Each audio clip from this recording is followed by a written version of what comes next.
The companions. Hello, Captain. How may I be of assistance? Oh my goodness. That's it. I want the $275 deluxe collector's edition with bonus canvas coffee cup. Sign me up. Take my money. Todd, take it all. Now, what was the theme of this video? How's it going, everyone? Biscuits here. To say Fallout 4 evokes a mixed reaction from Fallout fans is an understatement. If Fallout 4's story and overall writing let the team down, its mechanical features picked up some of the slack. Of course, the game boasted many quality of life improvements, but one thing that I think that Fallout 4 really improved on over its predecessors was its companions. Companions have been accompanying us through our games for many years. In the early days, the companion was more pack mule than man. As time went on, the companions started speaking up for themselves, reminding you that they were there, always there, judging you. I am an apprenticed wizard, not a pack mule. Oh, very well, but make it quick. I really liked the companions in Fallout 4. No, they weren't the most well-written or original characters in the Fallout universe, but they did act like real people. Mostly. The transformation from prop to person is a subtle yet important feature for immersion purposes. The characters in older games patiently waited to be summoned by the player, or were only there to provide fire support. Present, but often forgotten.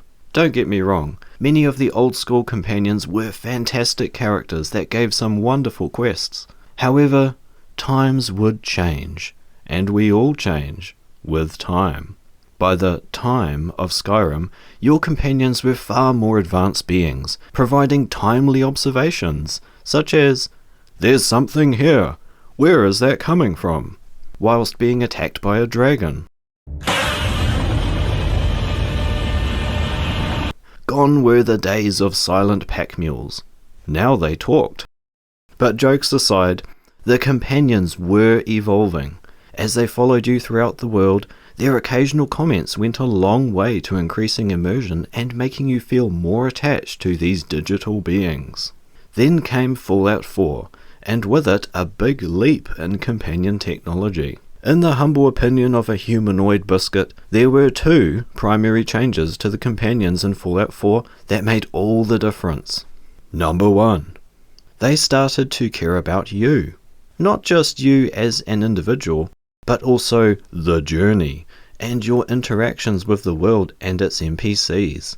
Your companion would frequently pipe her up and contribute to any conversation you were having with other characters. This did two things. 1. It made the companion feel more like a real person, and as a real person, they have feelings.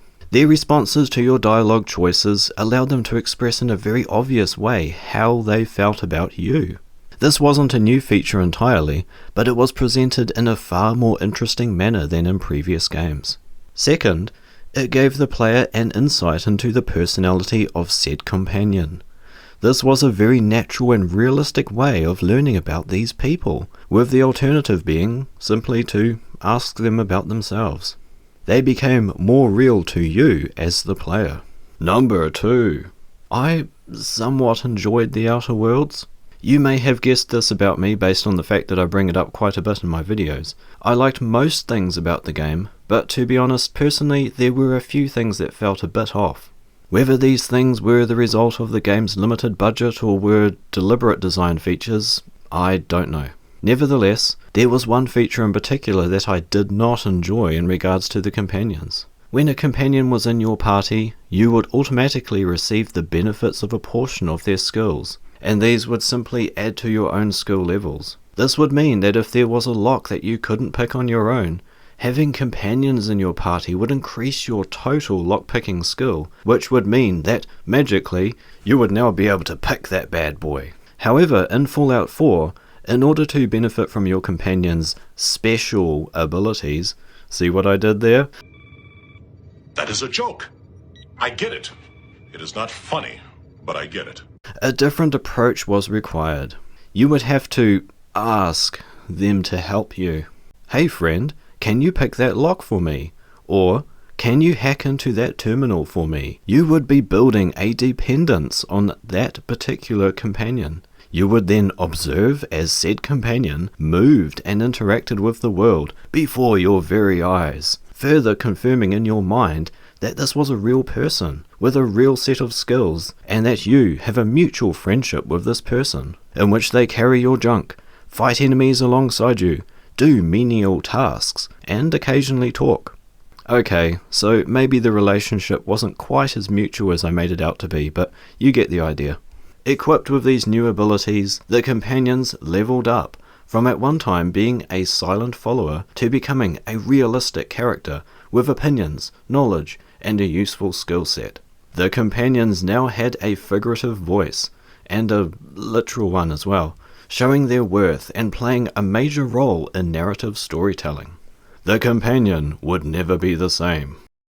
With Starfield rearing its cosmological head out from the settled systems, the question must be asked, what's next for the companions? Will Starfield's companions take the next step in companionship evolution and become the companions of our dreams? And if so, will they still want to carry our stuff?